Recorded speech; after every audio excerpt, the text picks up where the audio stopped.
Welcome to T-Smack, home of the T-Smack. May I take your order?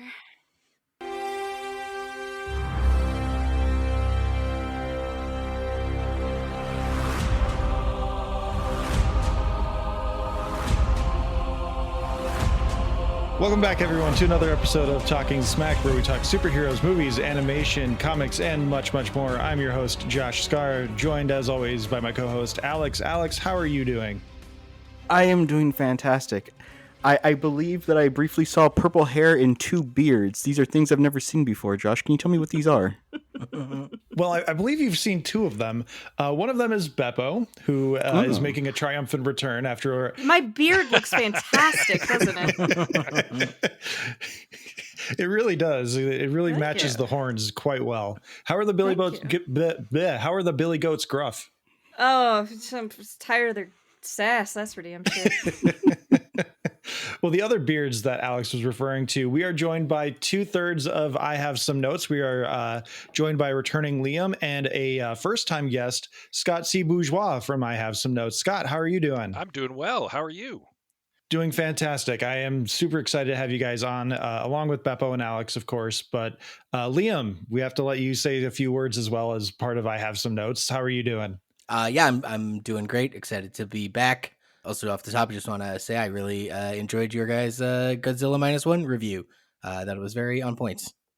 Just good discourse.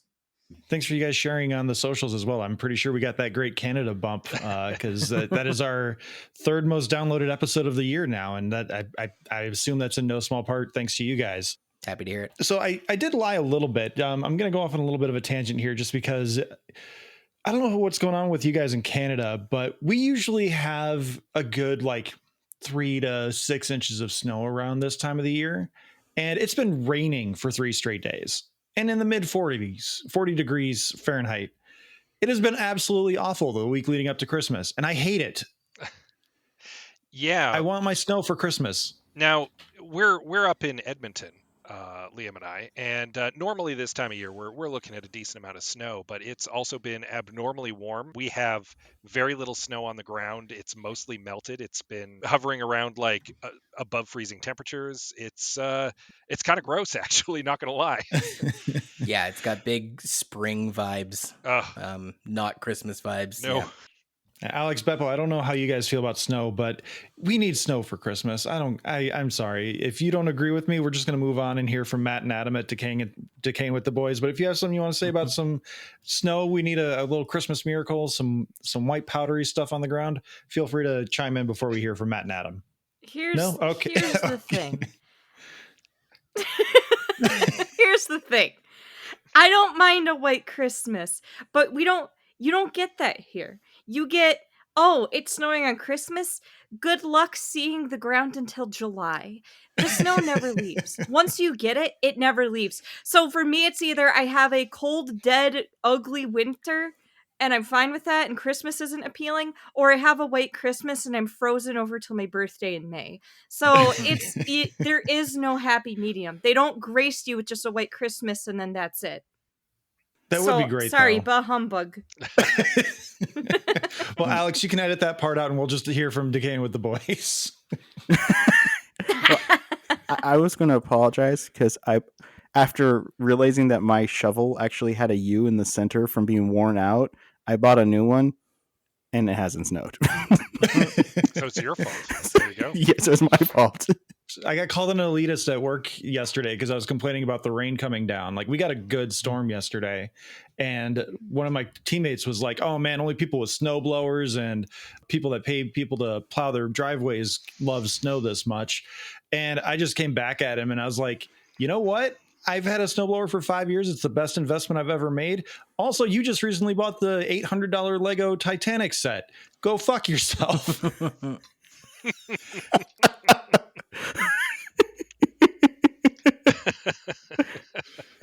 So let's hear from, speaking of combat sports, let's hear from Decaying with the Boys. Matt and Adam will be right back. Welcome back to Judge Jordan. You know who it is. Whoa, Matt. This isn't an episode. This is our promo. Well, what's a promo? Just to tell everybody about our podcast, Came with the Boys. Oh, where you and I get together and talk about craft beer and combat sports and horror movies and whatever else is on our mind? Yeah, from Buckle to Bell, we cover the best combat news in the biz. Oh, yeah, we do that, don't we? Yeah, every week. Yeah, and you can catch us on Apple Podcasts, Google Podcasts, Spotify, Good Pods, and on YouTube. We're at KNWTV on all social media. So catch us out there and have a beer with us. Cheers. We have Liam and Scott here from I Have Some Notes, as previously mentioned, because we're here to talk about something that is very prescient in modern cinema, and that is superhero fatigue. Is it real? Is it something that is affecting cinema goers? What is the deal with, pulling out my Jerry Seinfeld apparently, what is the deal with superhero fatigue? Do we have it? Is it something that is affecting us as viewers?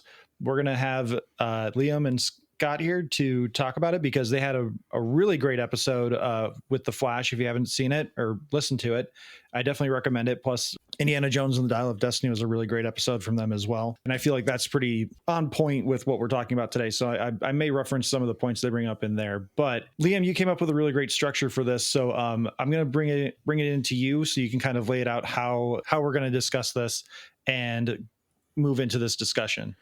Sure. Yeah. I just, when I was organizing my notes, I had to kind of break down my thoughts, and I just had it as, where are all of us personally vis-a-vis superhero fatigue?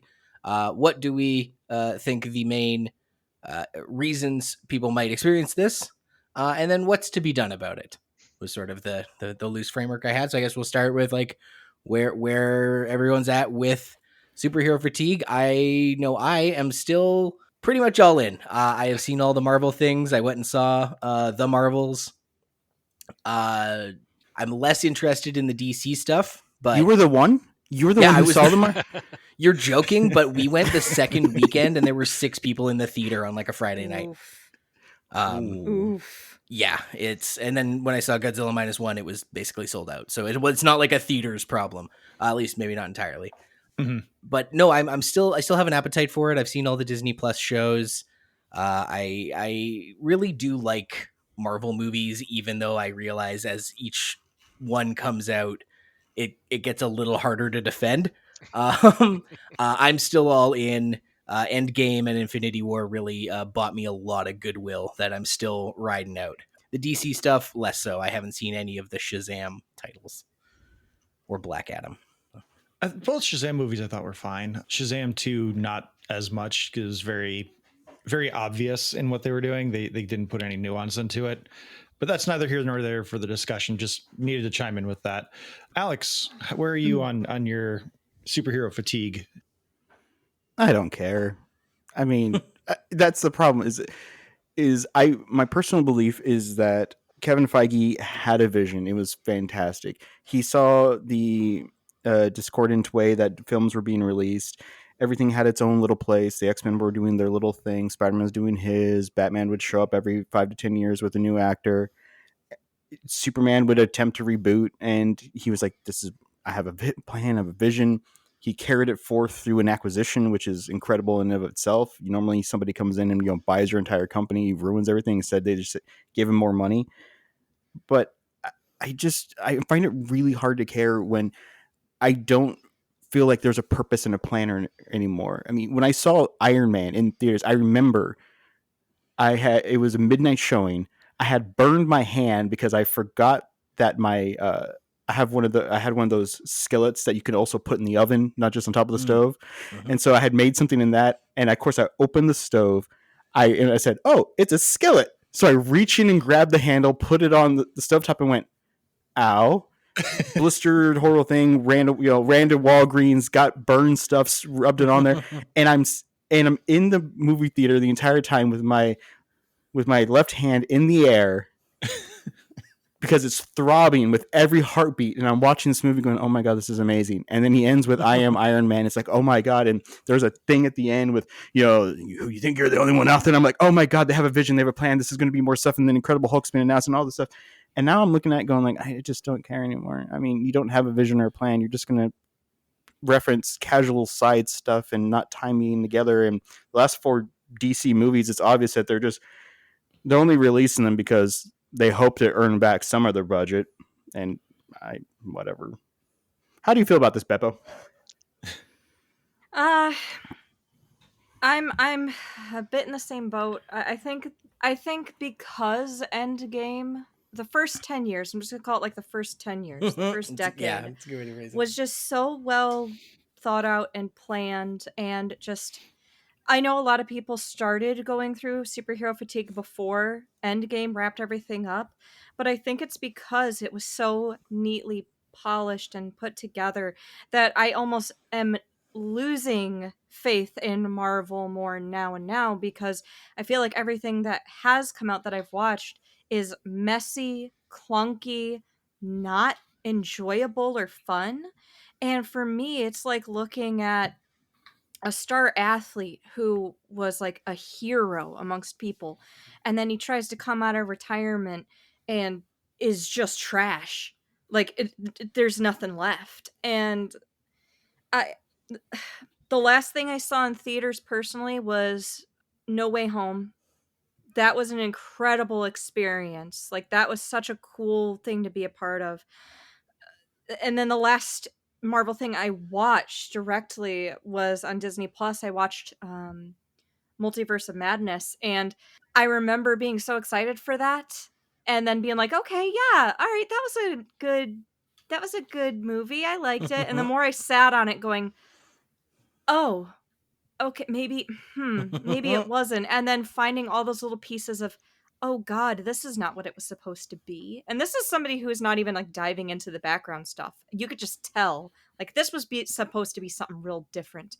And I can just tell that the actors, the directors, people are starting to hate doing this. I mean, heck, even some of the interviews with like Benedict Dumble and everything, it just they're just kind of done, and I am too. I have an idea of what I wish could have been done, but I'll save that for later. I just don't have enthusiasm. To your point about the directors, Nia DaCosta has somewhat infamously come out against like the production process that Marvel had for the Marvels. I believe she even like somewhat disowned it in an interview. I forget exactly where, but she said something to the effect of like, "This is a Kevin Feige production. Like I was just here to tell the actors where to stand. Everything else was essentially Kevin Feige." So I don't think you're off there. I will argue, and maybe Alex would back me up on this, that Multiverse of Madness is probably, besides the Eternals for all its faults, Multiverse of Madness is probably the most like, oh, a director directed this. Like it's a Sam Raimi film. You can tell from the visuals. You can be like, this is a Sam Raimi joint. I could counteract that, but I don't know if that's what this podcast is about tonight. Oh, I'm interested in hearing this because I know the script was not completely his. He did a last minute. The script wasn't his Scott at all. Derrickson, wasn't it? His script got trashed. His script got trashed. And it wasn't until the very end that they let him put in a couple things. Here's the thing, is that this was not a Sam Raimi film. This was a movie that Sam Raimi got to guest direct a couple of scenes for. Just because the editing was reminiscent of a Sam Raimi film doesn't mean that it was. Here's my example. Think back to the first Ant-Man that was supposed to be directed by Edgar Wright. It was not. He left because he was fucking done with that shit. But there were 2 scenes in the whole movie that kept Edgar Wright's editing style in it. And I was like, oh, I could tell that this was probably left over from the Edgar Wright script because it very much feels like him.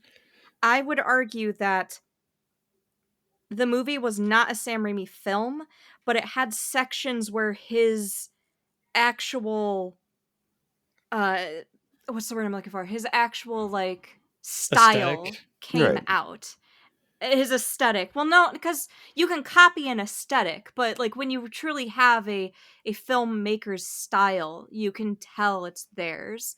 And for me, that's only for a couple of the scenes, really, in the whole movie. It's just sprinkled in otherwise. But that's yeah, sorry. Tangent. No, that's great. Scott, how about you? It's hard to say that it's specifically superhero fatigue because it's a kind of fatigue that applies to a lot of big studio produced blockbusters nowadays. I'm tired of movies as Mhm. products. And more and more superhero movies are just content basically now.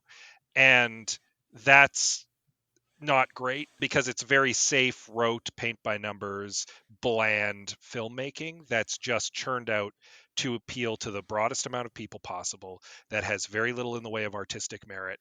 And it's kind of gross. And that's what the studios want more and more and more of. And that's why we're seeing it more and more with the big properties like the superhero movies. We're going to start seeing it now that Barbie was a hit. We're going to start seeing that Mattel shared universe, guys, and that's going to be the same thing. Like it's that's what I'm tired of. They said they had Hey. 27 properties Yeah. that they were ready and willing to run with. I also like that distinction, Scott, because it sort of lets the concept of superheroes off the hook a little, because there is superhero media that there is still an appetite for Yeah. and is still pretty awesome. Like Invincible was dope. The There's lots of Spider-Verse, great superhero video games. all the Spider-Verse movies, people are crazy for them. Yeah. Though I would count those among part of they're the best of the things still contributing to superhero. Fair thinking. They're just the best corporate product to be churned out. But like even within, like, there's still an appetite for superheroes in comic books. So Yeah. I think that's a really good distinction to I make. will say that because the superhero movies are the most, like, the biggest, most visible thing right now that falls under that category, I can see why people are saying it's the superheroes that are the problem, when it's actually the style of movie itself that's the problem. Agreed. Well, something that I had read a while back ago is always that Hollywood goes in waves of trying to cash in what's popular. I mean, when's the last time we had like 2 or 3 actual westerns in a year? The 40s and 50s and 60s were nothing but westerns, and it all faded out. CBS famously in the late 60s, early 70s canceled a bunch of western TV shows because they said they were trying to get rid of the prairie audience. And they were moving away from Gunsmoke, which had been on like 20 years and was still in like a top 10 production, and Green Acres and all that stuff. They canceled Lassie. I mean, and then we had in the late 70s, early 80s, the raunchy teen comedy of, Porky's, Animal House, that kind of faded, and they came back with with American Pie and all that stuff, and that kind of faded away. How many American Beauties did we see for a while? Lord knows that the mid 90s was everyone trying to do a Pulp Fiction. We had a good run of 15 years of shared universe. I'm not surprised that at this point people are just kind of done with it. We built to something. The audience showed up time and time again to something, and we got this lovely halo effect of the with DC of Wonder Woman being huge and them trying to do something with Shazam and build something, but then we saw the abomination that was either version of the Justice League, and what's left to rebuild? It's obvious there's no longer a plan. Is anyone going to really show up in 2025 for James Gunn's Superman? This guy right here. You don't count. You're an elitist. I'm an elitist with a snowboard, damn it. I fully understand what you're saying, Alex, Beppo, everyone. I'm in the same boat as Liam, though. I'm still fully on board because I do have hope and faith that they can course correct. But I do have a little bit of a toe in like Scott's boat, where I do feel like it's more just like franchise fatigue and everyone kind of seeing through the griminess of the Hollywood executives being like, we need this color by numbers Transformers movie. We need this color by numbers GoBots movie. We need this color by numbers Ghostbusters movie. Like, I think a lot of this also stems from post Endgame fatigue, where Marvel pretty clearly didn't have a plan yet. And they just decided, let's pick a roster of B to or C to E-list characters that, similar to what we did with Iron Man, see who everyone latches onto and try and build a universe around those as our new tent poles. But the problem is Marvel didn't really recognize when people responded to them, partly because of the pandemic, maybe majorly because of the pandemic. Shang-Chi, people to this day, I still hear people talking about how he was, Simu Liu was fantastic in the role, which I agree. The bus scene is probably one of the best solo sequences of action we've seen in a Marvel movie since maybe Civil War. I don't even know. It's hard to compare because it does kind of blend together at some point. But I do think the pandemic played a role in what a lot of audiences are willing to go out for now, as well as the boom in the streaming bubble, because people are now willing to wait. And I think that that all plays a factor. Plus, the comfort shows. Like, how many times are people going to be watching Friends and The Office between like HBO and Peacock instead of watching something new? Because there is now there's an aura around new content that it's all just the same and it's fine. I mean, I'm kind of going off in a few different directions here, but I do think that there is room to bring everything back, but is that going to bring back the box office success of even a Spider-Man No Way Home? Like, one thing we can discuss here is what is it that brings audiences out for these things anymore? Because the Marvels went from Captain Marvel being a $1 billion movie in 2019 to the Marvels maybe walking away with a global market of like 240 million, I think. Domestically, 46 million. Globally, 203 million. So a net loss in a sequel that I think had a lot going for it. I do think that, again, to the point of streaming, you kind of did have to see a little bit of at least Ms. Marvel to know what was going on in this, plus Endgame. But if you watched WandaVision, you also knew what happened with Monica Rambeau and her mom. So there's a whole like storytelling thing that's happening here. But the event of these three characters coming together wasn't enough, unlike bringing three Spider-Men together, which that's an apples and oranges comparison. But I do think it's a comparison that can be made to some I extent. think one of the problems with a lot of the modern Marvel, specifically Marvel movies as well, is that they've stumbled into the problem that the comic books have, in that there is no good jumping on point, and if you've missed something, you have no idea what's going on because the story has become so convoluted. And it was easy in the build up to Endgame and Infinity War because there was only so many things you kind of had to follow, whereas now it's like, oh well, you have to have watched like these 5 movies and these 2 television series in order to even have a clue what's going on in this movie. And if you don't watch this movie, you're going to have no idea what's going on with the big crossover event. And it's like, I'm tired. I don't want to do that. And it's so funny too, because like the lesson is there from history of comic books. Yes. Like nobody saw them making the same mistake twice. And yet they literally know what the Ultimate Universe is because we've got Sam Jackson as Nick Fury. Like and yet nobody was like, oh hey, maybe this is gonna get too convoluted. It's bad. The lack of foresight for things that are planned years in advance, some of the lack of foresight is baffling.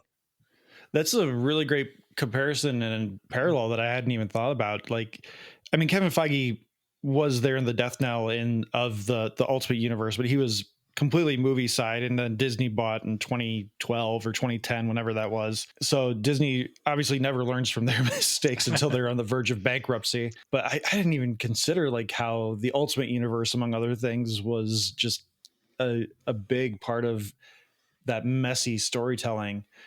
Oh, I meant it as it was the solution to messy storytelling. Then it became its own giant convoluted mess. So they've actually been able to learn it twice, or however many crises DC had. Like it's proven itself time and time again a problem with multi-volume, multi-character storytelling. And yeah, just funny that they didn't learn from comics, whatever your point of reference is. No, that's a fantastic point. So Beppo, what would it take for you to see a trailer for a superhero movie that you would just be like, hell yes, I'm getting a day one ticket? Oh god.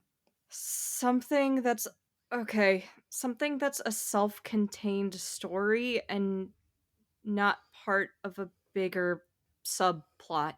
Like you were saying, everything you have to have so much knowledge even going into a single Marvel movie nowadays because you need every movie like you did prior, but now you need all of the TV shows and all this and all that, and like all of the nonsense going on in the background with Marvel, both with like real life actors and actresses getting kind of sus, and just the writing not being enjoyable, at least to me anymore, and a lot of the jokes just falling completely flat. Like the whole like I'm so tired of Marvel breaking emotional tension with Mhm. a bad joke. There are so many good moments in the Marvel franchise since the beginning, but it's become a trope-worthy thing now in every movie where it's just like if they had just let the actors act and sit on a moment, it would be so incredible, but then they have to make an awkward joke and ruin the tension and ruin the moment. Sorry, I'm really just I'm tired. To put it like even jokingly, like yeah, I would do anything for She-Hulk for sure. But honestly, I just want a second season. I want it to be self-contained. Don't want it to be part of a multiverse thing. I don't want to be part of a Thanos #2. I don't want any of that. I just want it to be. I want it to be funnier. I want it to be Arrested Development, but with Jennifer Walters. This is what I want for a She-Hulk show, desperately. The only thing that could really get me to go see anything outside of kind of what you guys brought up earlier, you know, with like Invincible, things that are a little different or a little refreshing. The only thing really that would get me to go to a theater and see it day freaking one, just I don't know, You'll know it when you see it. a one-off that doesn't have a tie-in, that just has great characters and a good story and something. I'm all for. I love blood and gore. I love blood and gore and body horror. Give me a superhero horror movie, like a legitimate body horror movie, The Fly, but it's a superhero, Oh, some shit like that. I get don't a care. Guyver movie in Like, the works. yeah. You didn't enjoy Professor X's head being snapped and Captain Marvel being cut in half and the mouth guy, his head exploding. Oh, are you kidding? No, I loved that. I loved that. That was my favorite part of Multiverse of Madness. But then also okay. those moments of like, okay, Scarlet Witch, I love her and I know she's this powerful, but the movie writing is writing her into kind of an impossible. Yeah. I'm not going to get into it. I'm not going to No, get no, into it's how fine. stupid Mr. Fantastic is in that moment of just Yeah. playing all of his cards in front of him, be like, hey, here's our trump card. And he's like, okay, bye. Oh, just Yeah. anyway, So- sorry. No, you're fine. I had to poke the Rage! no, see, I had to poke the bear because Rage! for me, what I want to see in movie theaters actually is coming out next year. It is Deadpool 3. It is the only Marvel movie going to be released next year. But it is, depending on how Deadpool 3's script, filming, rating is all released, I am going to know whether or not Ryan Reynolds is actually being tied to the mouse. Because the first movie came out because he's all but admitted he leaked the trailer. Yeah. He leaked the trailer. They gave him like $58 million. At the last minute, they cut off like 10 million, and so that's why the ending is so rushed and weird. He's supposed to go in guns blazing, and they said he forgets his thing, his bag in Dupinder's taxi. The second one, he said after it came out, he's like, yeah, we kind of rushed this one. It was bigger than I wanted. I want the third one to have a little bit of a lower budget, lower stakes. And the script development for Deadpool 3 has been very convoluted and had numerous issues with it. They hired some different writers than the first two movies. He then got rid of them, brought back his own writers. He then added his own production company to the film to oversee production of it. And that's why there's so many set leaks, is because he's like, he actually tweeted about it saying they wanted me to film in a studio. I want to film on set. So I ask you guys, please don't share these leaks because I want to film in real world environments with real things. I don't want to be in a studio. So it seems like Ryan Reynolds is like, I am going to, by sheer force of will, tell the mouse to back off and film a Deadpool 3 that I want to film. When that film is released, if it is big and bombastic, and the end thing in the Act 3 is a multiverse of insanity with cameos galore and overly done CGI and him shouting big CGI action scene coming up and all that shit that happened in the end of Deadpool 2, I give up, because Ryan Reynolds has suffered for almost longer than the MCU's been around to be that role. He famously came out and said, I only did X-Men Origins after reading the script because I was told by a producer, you don't do this, you're never doing Deadpool ever. And so that's why he filmed it. He filmed it to stake his name on the character in the moment. And if that film is garbage, I officially wash my hands and I go back and watch Van Wilder for the 75th time and think of better days. I think the commonality in anything that we were talking about here is finding the event status of these movies, because you have Top Gun Maverick from last year, which admittedly I still have not seen. I don't know. There's something about it. I just don't want to see it. You've got Avatar, which is a sequel 15 years in the making. It's the same damn movie, but people love the visuals. And then you have Spider-Man No Way Home, which it's a Spider-Man movie that tends to bring people out. Plus, it's full of nostalgia. Yeah, exactly. Hold that thought. I want you to finish this one, but I want to come back to No Way Home. But finish your thought about event movies. That's pretty much where I was going. I was going to say, like, how do we figure out what a proper event is to get people back for superhero movies? Is it a Superman? Is it a Justice League? Or is it going back to smaller scale, the Dark Knight trilogies where everything is separate, and then maybe you build towards, or you do like what the George Miller thing was, where in the middle of production of, I think it was The Dark Knight, or maybe it was The Dark Knight Rises, there were rumors that there was going to be a separate Justice League movie where it was going to be a more comic book accurate universe, but they didn't want to confuse the poor general audiences of like, why are there two different Batmen? And now that James Gunn is just like, screw it, we have the Robert Pattinson Batman plus my future Batman. So like, what is the event status that we can get there? Is it nostalgia? Liam, go ahead.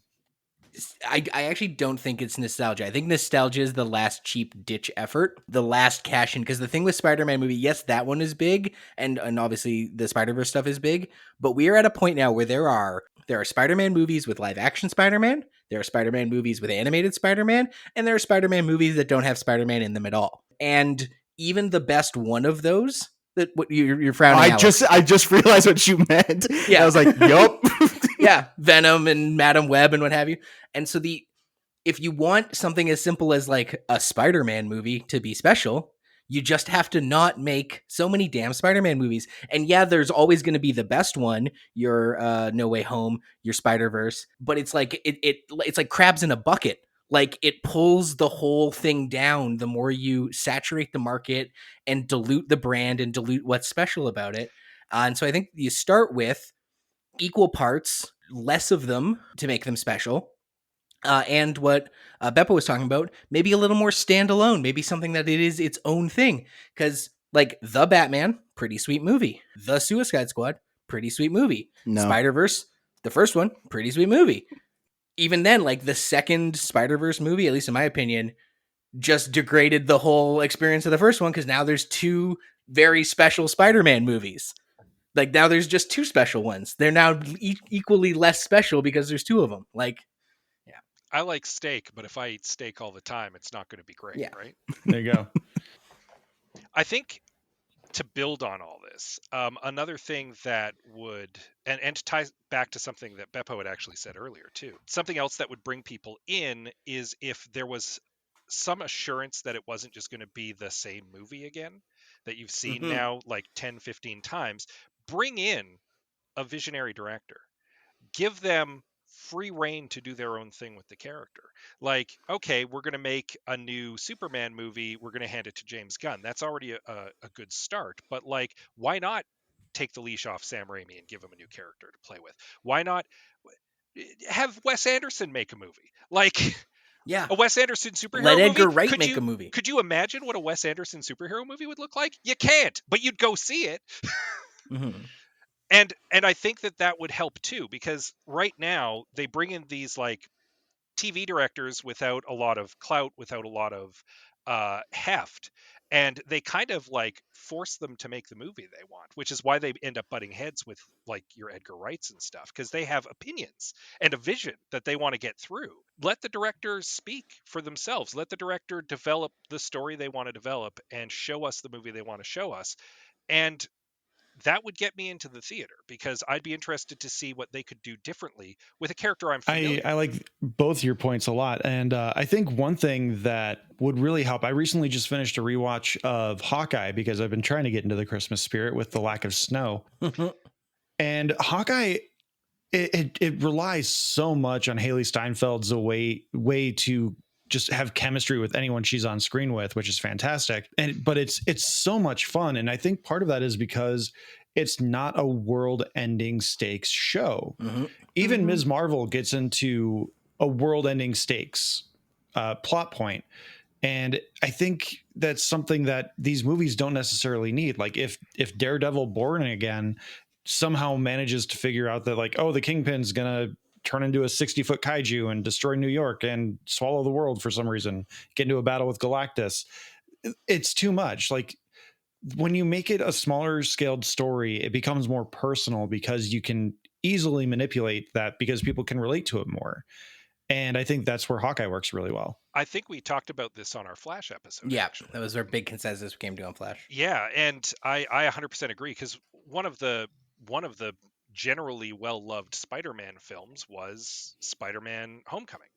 And what are the stakes in that movie? A high-tech thief is trying to steal Tony Stark's plane. Like, that's it. That's the stakes of the movie. But it's low enough stakes that the friendly neighborhood Spider-Man can deal with it. You don't need to call in Thor. It's personal because it turns out it's his new girlfriend's dad who's the high-tech thief. Like, and it makes for a compelling and relatable story in a way that fighting Thanos or Galactus or Mephisto just doesn't. No, that's reason why Spider-Man is so beloved through the decades and decades he's been with us, is because he can go toe-to-toe with the strongest heroes in the Marvel Universe and hold his own with them. But he's our hometown guy, our next door neighbor, our high school buddy who we've grown up with, and no matter what he's dealing with, no matter what is attacking the city, be it petty criminals, be it Kingpin, be it something crazier like Doc Ock, but still very self-contained, we're rooting for him and everything like that. And I think that's something that Marvel is starting to forget, is that not everything has to be cataclysmic and universally, like, the universe is going to implode on itself. We fell in love with these heroes. We fell in love with Captain America because we fell in love with Steve, and we fell in love with who he is and the people around him and the connections that he's made and he's lost. And we could have had, instead of an incredible spy thriller that was The Winter Soldier, we could have had a friendly neighborhood Captain America. And it still would have been the same stakes, and we would have been just as invested. And I feel like right now is that there's really nobody left that I really feel that attachment for. Well, and I think part of it is too, is like, I am really loving some of the new characters they're bringing in. And like you said, especially in Hawkeye, it's like, okay, we're getting there. But I almost feel like Marvel is having the DC issue now, where originally Marvel would introduce a character and we would have several movies build up to get to know them before the big things executed. DC has always had the problem of its DCEU of, oh hey, we're introducing this character, you guys already know them, so let's do our Avengers movie on the second movie in, kind of a thing. I feel like that's kind of what's happening right now with all of the new characters, and it's all too fast. And technically one could argue, yeah, but you see them in 2 TV shows and 3 movies, yeah, that all came out in the same year. Like, you're not giving me time with the characters to fall in love with them and understand their plights and who they are. You're just telling me they're cool, or telling me that they're good, or telling me they're this, and then that's it. I don't believe it for a second.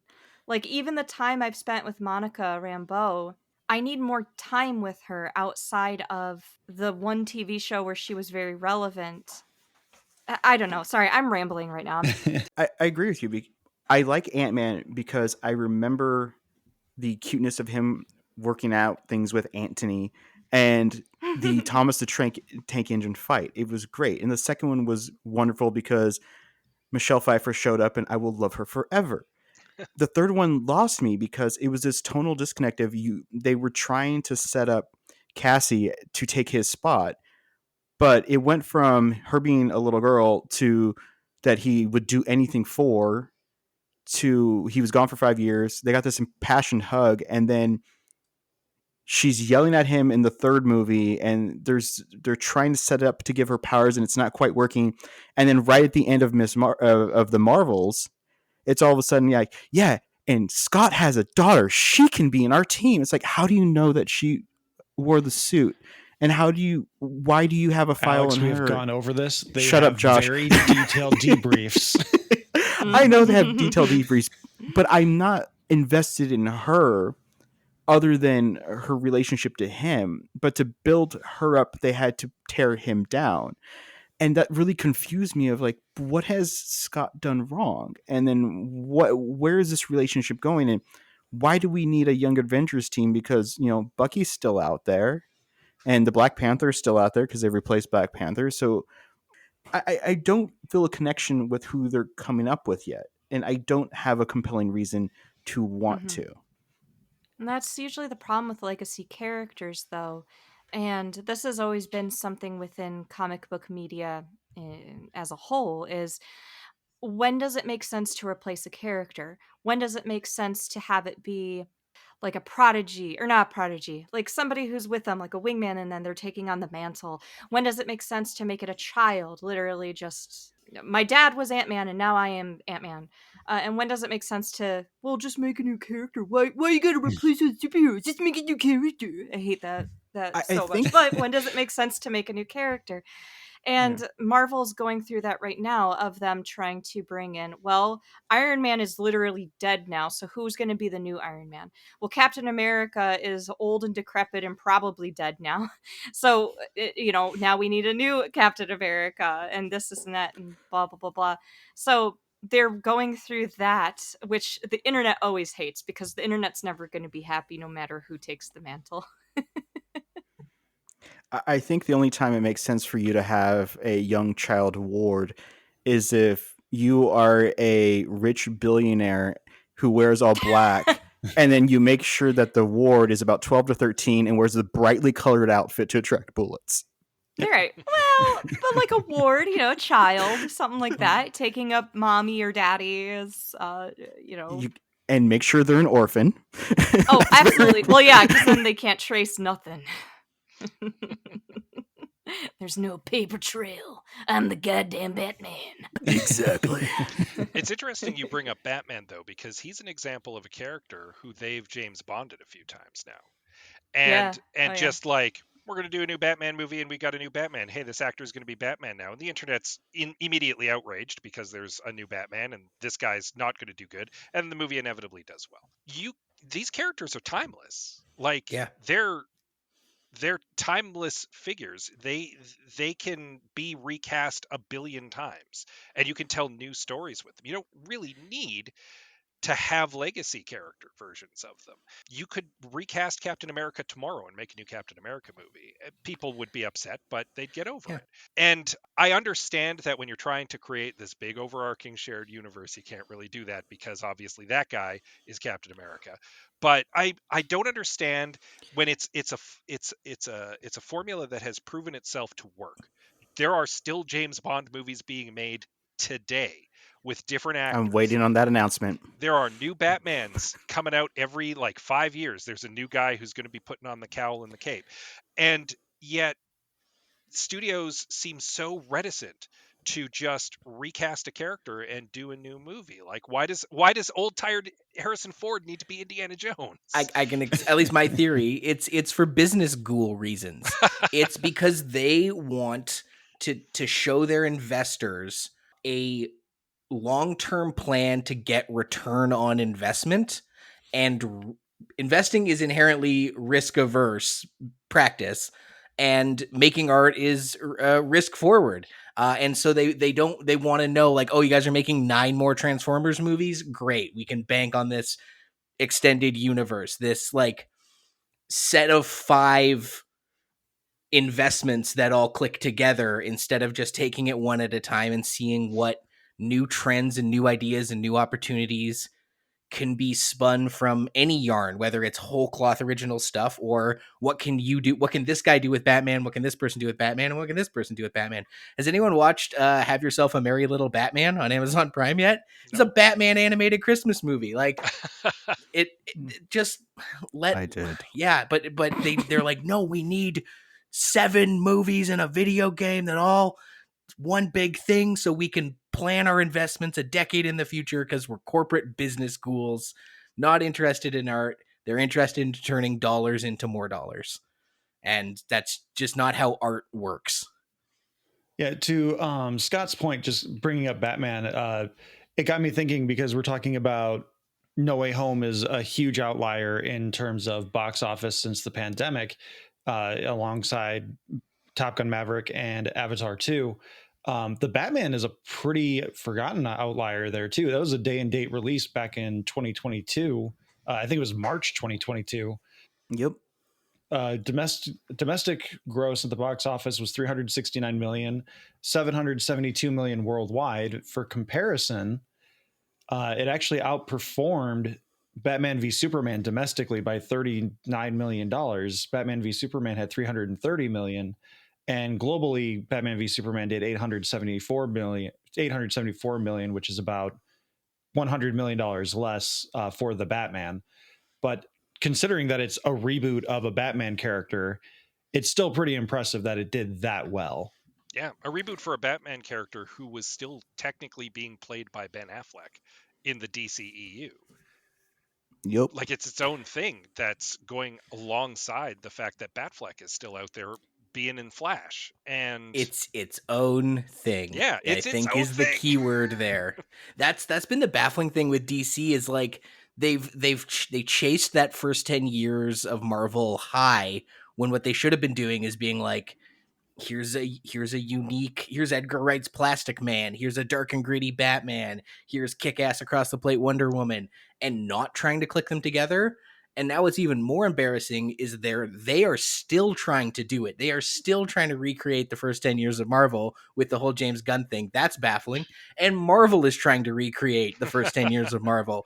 And it's like, you all just need to stop. Just stop it. They did it. It was cool. It's done now. Everyone make one movie at a time. I really want to jump ahead 18 months to July 2025 for Superman Legacy. I am so curious what that box office is going to look like, because to what Liam just said, they're throwing the entire kitchen sink into this movie. You've got a Green Lantern, you've got a Hawk Girl, you've got Lois Lane, you've got a Lex Luthor, which I think Lex Luthor was wonderfully cast. I'm spacing on his name now. He played Beast in X-Men, the most recent group of Kelsey bad Grammer? X-Men movies. Yeah, Kelsey Grammer.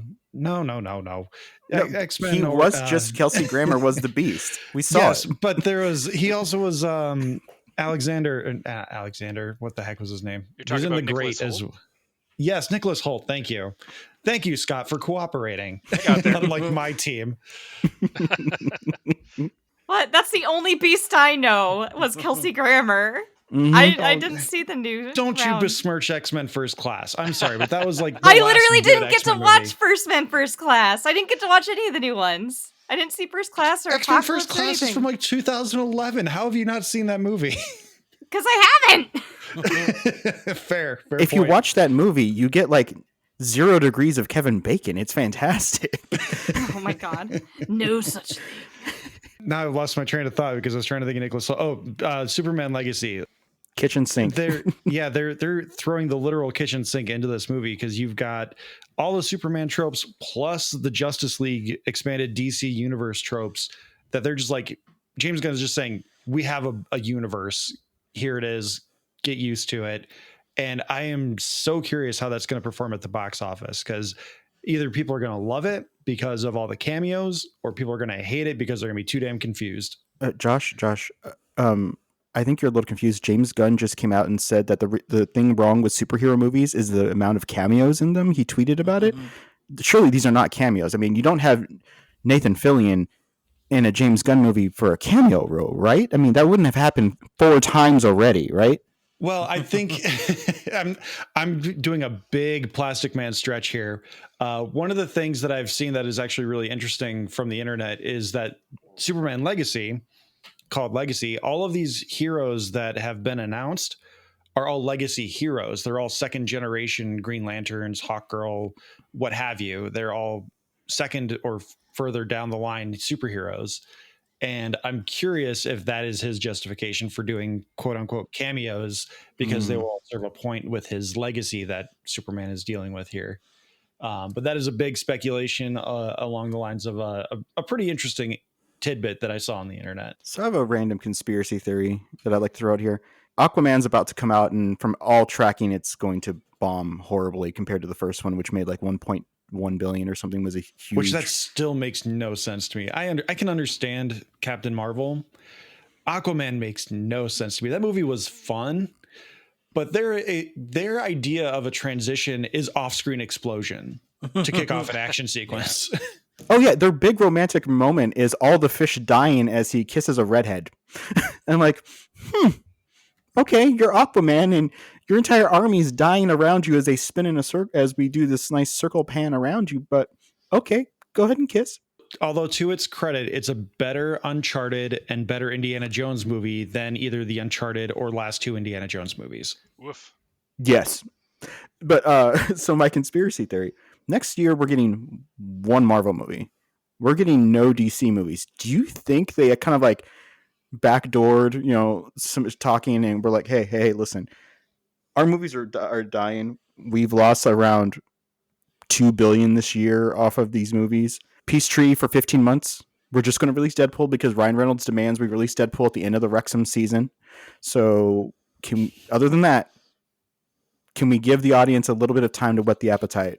I think that's probably a sound guess, and then using the writer's strike as cover. Yeah, and that's what people were suggesting they do after Endgame anyway, is you kind of dry up the market a little bit, let Legendary do a really bad Bloodshot movie and whatever other bad superhero movies are coming out. I forgot that came out. That was 2021, I think. I don't even remember. I vaguely I remember there's the one spot in the movie towards the end where he is all black and white and actually looks like the hero in question. But I mean that's not I agree with Liam and you. I think it's a very sound theory that probably has some merit, because Marvel or Disney has come out and said that they're going to try and do quality over quantity, which obviously is bullshit with the announcement of Maleficent 3. But there is something to, because my thing with like even and I'm going off on a tangent here with the new Star Wars movies. Star Wars was always an event. Like in 1999, when The Phantom Menace came out, the first Star Wars movie in almost 2 decades. And we were getting a whole new trilogy. It was going to be like our own. It was going to be Gen X millennials' own version of Star Wars, telling the story of how Anakin became Darth Vader. Is going to be amazing. And people lined up around the block. Yeah, my best friend at the time, his sister was on the front page of our newspaper because she was the first person in line to get tickets. She had camped out for like a week and a half in front of our movie theater, and it was like Star Wars was an event. And then Disney bought it, and all of a sudden you've got episode 9, or episode whatever 7, and then we've got an in-between-quel, and then we've got episode 8, and then we've got an in-between-quel, and they're just like everything Star Wars every year. Even though Star Wars is a merchandising powerhouse, you don't need to have that much Star Wars to make merchandise. But they're like, no, we need to continue to create content and water this shit down for some reason. Yeah, I don't know that it's an intent to water it down, but it's an intent to like wring it for all it's worth. And one of the best examples of it, I think, is the Hobbit trilogy. Like the first 3 Lord of the Rings movies were once in a lifetime, like cinematic masterpieces. Big risk, right? Because they shot them all at the same time. So like big risk, big payoff. Everyone loves it. And then just some business ghoul had to be like, do it again with an 80-page novel. And they like dragged poor Guillermo del Toro to make him do it all. And in what world is that going to work a second time? It's like, it it's might have ghoulish. if they stuck with Guillermo del Toro, but They made a sad, tired Peter Jackson right. actually do it. Sorry, Peter Jackson. Sorry, I No, meant Peter but Jackson. It was They're supposed both to be rotund, Guillermo, bearded so- guys, but yeah. But they had tapped Guillermo del Toro to Yeah. do it though, which is why you had him on top of mine. Didn't he just want to make it one movie, and that's one reason why they It didn't was- keep him? Yep. It was 2 movies. Yeah. He was willing to stretch it out to 2. Yeah. He Yeah. he had 2 movies and everything was getting lined up, and then there was the lawsuits that were happening around the profits of the original trilogy. And by the time that was all starting to fall apart, they came back and said, "Listen, we'll pay Peter Jackson, we'll pay you, and we'll pay these other rights holders the money we owe you, but you got to make it 3." And so he left. Jesus. And not only they said you have to make it 3, you have to make it 3, and you have to start filming like next month. Yeah. So they were writing the 3rd script as they were filming. Yeah. God. And so yeah, it's just like for the amount of marketing effort that goes into these movies, like there are teams of marketers in the way that there are teams of creative, directors and production designers and whatever. And no one with a marketing background ever stops to be like, "Hey, do you guys know how trends work?" Like Mhm. for all these Marvel movies, even if they were all really good, all felt different, came out at a reasonable pace, and didn't require a bunch of interconnected nonsense to understand, even the best case scenario, at some point the bubble's going to pop. Like it's been 15 years. If we got 2 Iron Man movies every Mhm. year for 15 years, we'd still be over it. You know what I mean? Iron Man being like that is the benchmark level for quality, not literally 2 Iron Man movies a year. But just like 2 movies as good as Iron Man a year for 15 years, we'd be over it regardless of how bad, if they got bad or complicated or whatever. It's just how Mhm. trends work. Exactly. But, Mhm. God forbid there's any sort of just, oh, God. I'm Well, sorry. yeah. I'm so sorry. I think I know what you're going for. It's like, and They God can't forbid there hold be a back. new idea. God forbid there be any sort of like risk. And what's wild to me, if you look at the trend of superhero movies in the last 15 years, every time there's a spike in audience appetite, it's because somebody took a risk. So like Mhm. the original world building of the MCU took a big risk, paid off, everybody tries to ape it. Marvel's starting to get a little played out. Guardians of the Galaxy comes along, pretty funny movie with lots of style. Now every superhero movie is quippy and funny and trying to be a Uh-huh. James Gunn movie. That starts to peter off. People get bored of that. You get into the Spider-Verse, multiverse fun, multiple guys be in multiple places at once. Now everyone's a multiverse movie, and it's like Mhm. the thing that propels a trend is innovation and risk, and yet all these guys want to do is chase the last innovative risky thing that worked, when like the smart money is put it on another risk. Like look at A24.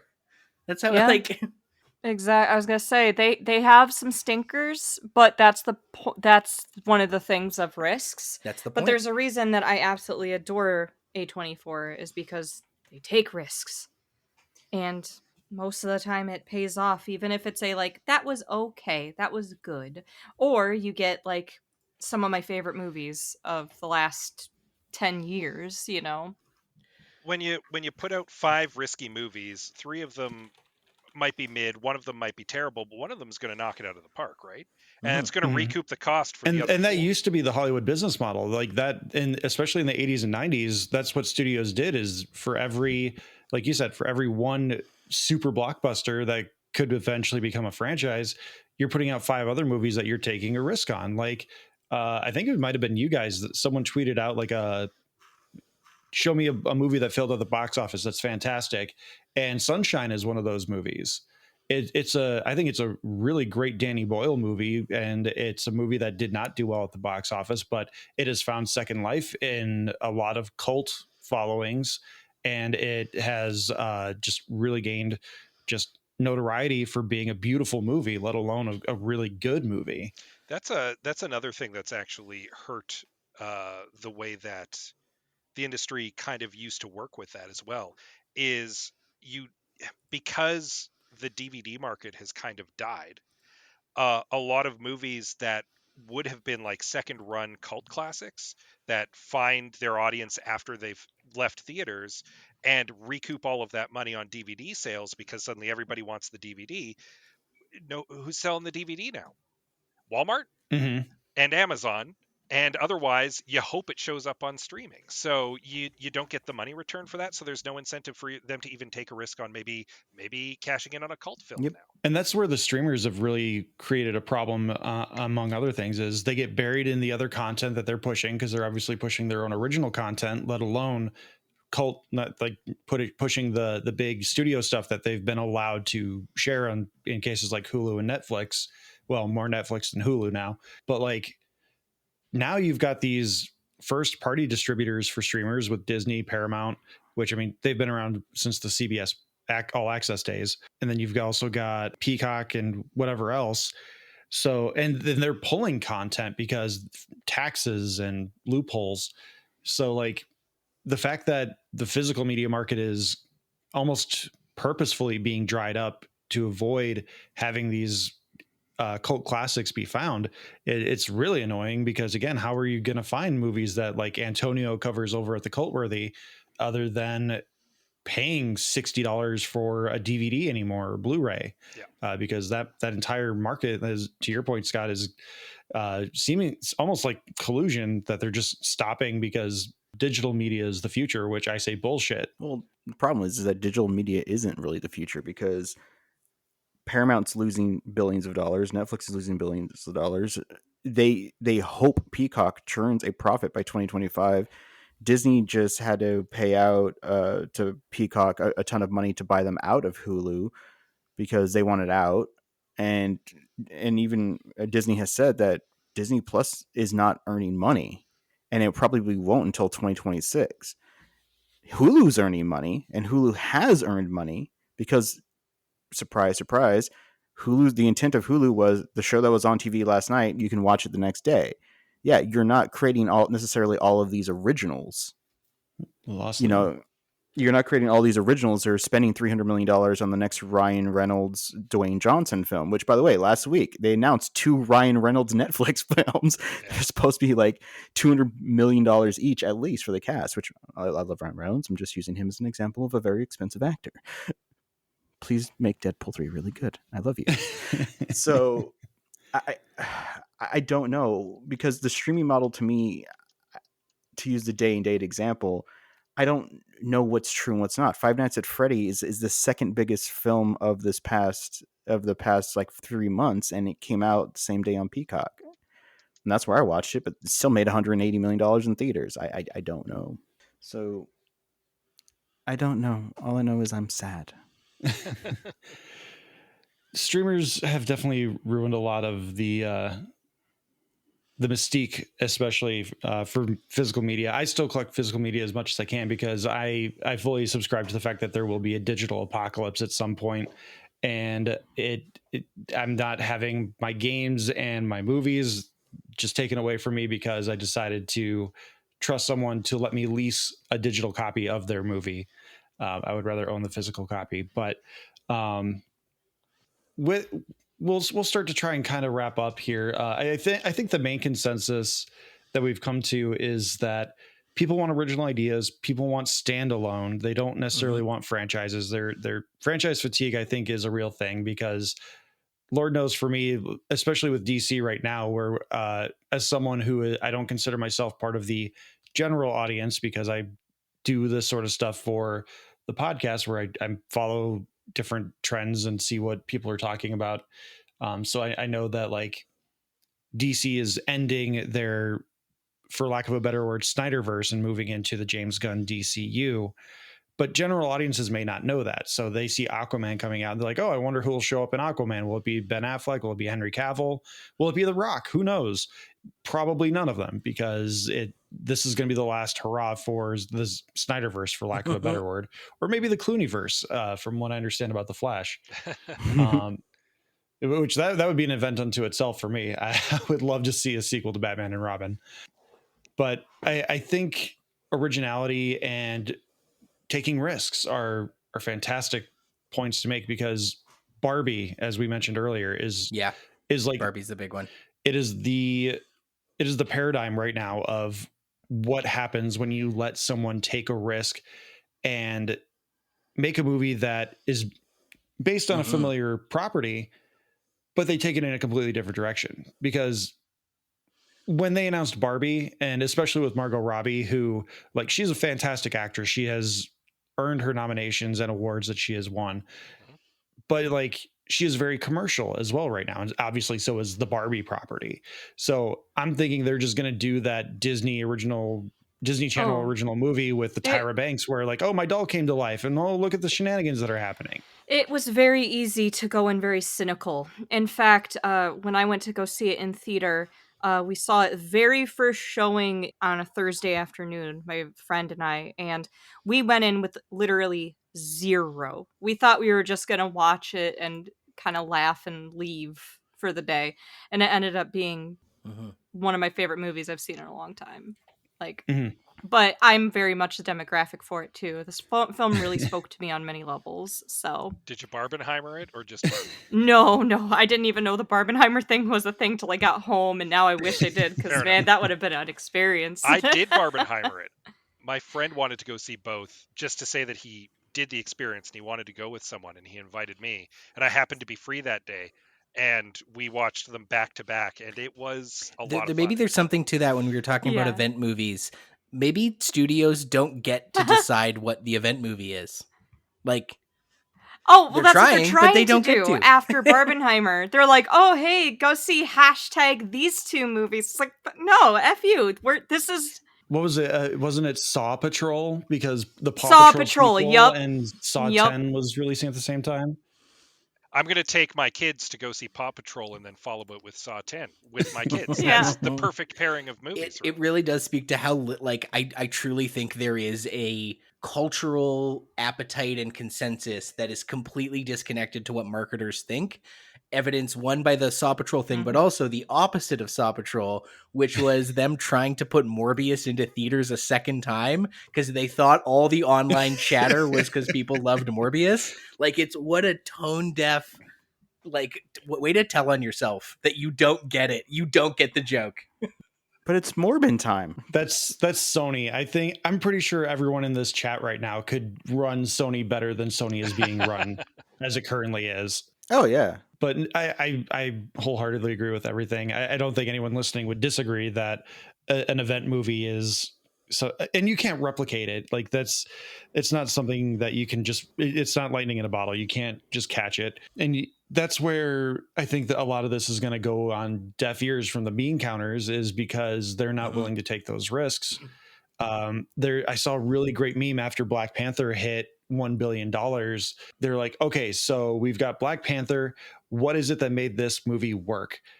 And one of the like bean counters at the table for this meeting goes, he's a cat. And like, brilliant. And so they're like, the next thing is like, coming soon, Garfield, Heathcliff, and whatever else. Like, yeah, they just take the wrong thing from these phenomenons, and it just doesn't go the way they think it will, because it's not what the audiences want. Is that why we're getting Garfield and Craven the Hunter next year? Oh, God. And Sony's just doing it because they need to keep the Spider-Man license. They just got to milk all that for what it is. Craven the Hunger with lasagna. Yeah, exactly. That's the hashtag. Garfield's last Yep. hunt. Yeah. But Scott, Liam, thank you so much for taking the time to be here. Feel free to plug I Have Some Notes. Yeah, you can follow us at I Have Some Notes on X, at I Have Some Notes Pod on Instagram, or just head over to IHaveSomeNotes.com. Follow our link tree, because really where we want to see you is over in our Discord. We're having a great chat and a couple channels over there. Scott's always part of it, or Scott is always part of it, but Well, yeah. Josh is always part of it, is what I was trying to say. Yeah. You can also check us out at patreon.com/I Have Some Notes if you want to give us a little bit of your filthy loot. I thought you guys called them loonies. Yeah, but I don't know what you have in the States. It's some sort of loot. You have like Benjamins or something. I don't know. We have loot. We have loot crates. Yeah. But I can't recommend I Have Some Notes enough, and I can't mention again how much I appreciate you guys being here. Like I said, it's an honor truly to have you guys on here. I've been listening to you guys for a long time, and the fact that I've had the I Have Some Notes team on twice for this podcast is just truly awesome for me. It's one of my favorite podcasts, and it's just a great community you guys have in the Discord as well. Oh, thanks so much. Thank you. Alex, do you want to plug our Discord? Yes, we have a Discord which Josh talks about his snowblower on. It's tsmackpod@gmail.com. You can actually see it in the link below. You'll also frequently see Matt there. What Matt does is he talks about his lack of a snowblower, and it's a fascinating conversation. So please And Matt join is not us. the one with the Titanic Lego set either. Oh, I know who has that. And you can follow us on all the social media websites at Talking Smack Pod, Blue Sky, Instagram, Threads, Hive Social, Post News, Facebook, YouTube, TikTok, and of course Lonnie's website. Email us at tsmackpod@gmail.com. Thank you to Leo Allen for our musical themes. Hey Beppo, Osh! thank you for our avatars, our original avatars, and thank you to Retro Ale Studios for our Ricky avatar. Please like, subscribe, rate, review the podcast on your podcatcher of choice. It goes a long way for us. And most importantly, thanks everyone so much for listening.